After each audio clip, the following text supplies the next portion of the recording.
Continuing coverage tonight as President Donald Trump continues to push for the U.S. acquisition of Greenland despite opposition from European allies. Just hours ago, the president says he's canceling his tariff threat on several European nations after coming to terms with the NATO Secretary General on a, quote, framework of a future deal on Arctic security. And this comes after the president delivered a speech at the World Economic Forum in Switzerland saying he wants to get Greenland, including the right, title, and ownership, but would not use force to do so.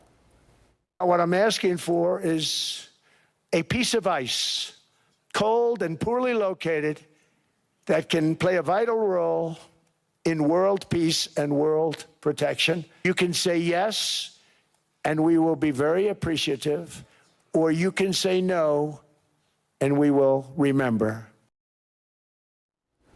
Just a few hours ago, 10 TV political reporter Doug Petcash interviewed Ohio Senator Jon Husted about that talk of the U.S. acquiring Greenland. And Doug is joining us now. The senator told you he talked with the Prime Minister of Denmark and then officials from Greenland as well.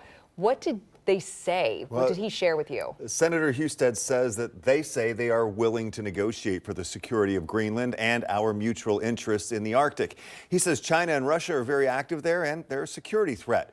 I asked him about the idea the administration has floated about buying Greenland from Denmark and paying its residents lump sums up to $100,000. He said diplomatic conversations are what's needed. I'm not going to interject my thoughts of how those negotiations go yet. There are a lot of strategic assets in Greenland, rare earth and other things that are very valuable. And so there may be a deal to be had, but the bottom line is let's negotiate with our allies.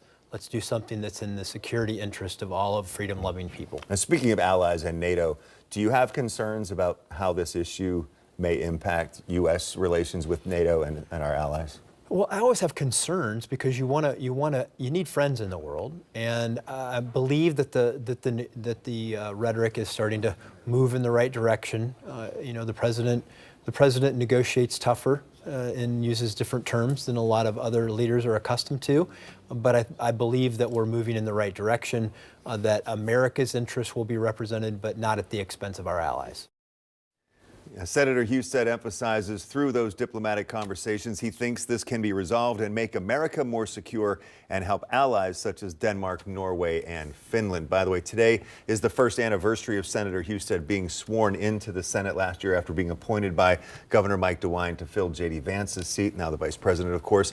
I'll have a lot more with Husted coming up on Face the State this Sunday morning. We covered a bunch of different topics. I was going to say, you were able to really dive in with him on a lot of different things. There's more on Greenland. There's about ICE operations in the country, negotiations over Affordable Care Act tax credits and other issues. So, All right. Doug Petcash joining us in studio. Thank you so much. You're welcome.